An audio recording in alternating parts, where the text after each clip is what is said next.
Much more important than the celebration of my dad. It's my 29th birthday.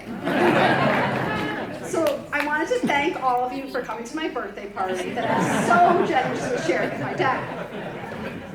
So it's my 29th birthday, which is pretty good considering that we came here 36 years ago when I was 2.5. So you guys can do the math, because I surely can't. I didn't get that math gene that some people in my family unfairly got. But I did get some really good genes. I got the genes for caring about people. My dad knows and likes and loves every single person in this room. Your joys are his joys, and your sorrows have become his sorrows, more than you'll ever know.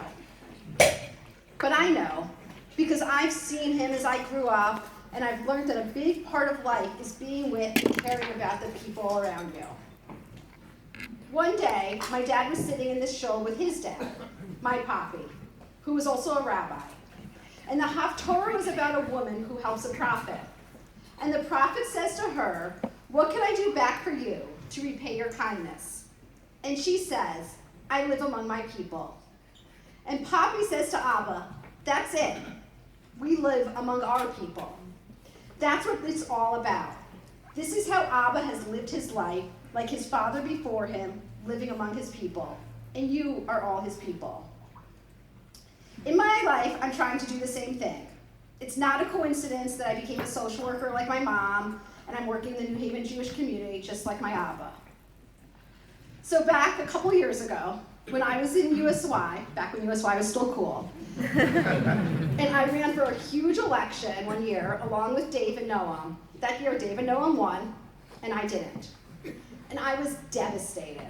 I had worked for months on this election, and I could not see for a moment beyond that. My Abba scooped me up and put me in his car, where I cried, literally, and threw up for the entire 2-hour drive to Boston. He gave me a day away from the world, and by the next day, on the way home, we were planning what was next. My Abba taught me to pause when needed, but never, ever to stay there.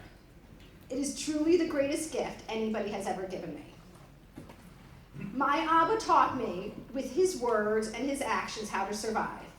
By always showing up for all of us, for all of you here, and for always dancing with me whenever the song "I Will Survive" comes on at any bar mitzvah or wedding.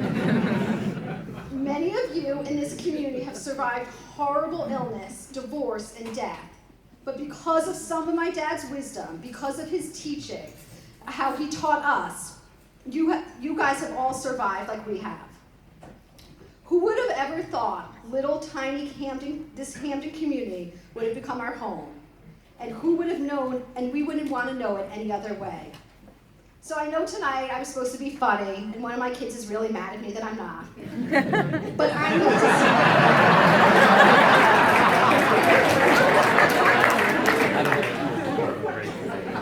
He's going to have his chance, don't worry. But I needed to say all this. I needed to take this really incredible, unique opportunity to say that a night like this doesn't just happen. And because in a way, we're not just celebrating Abba, but in a way to live. This is what he has taught me, and this is what he's teaching all of us. In 1983, when my parents had just me, like the good old days,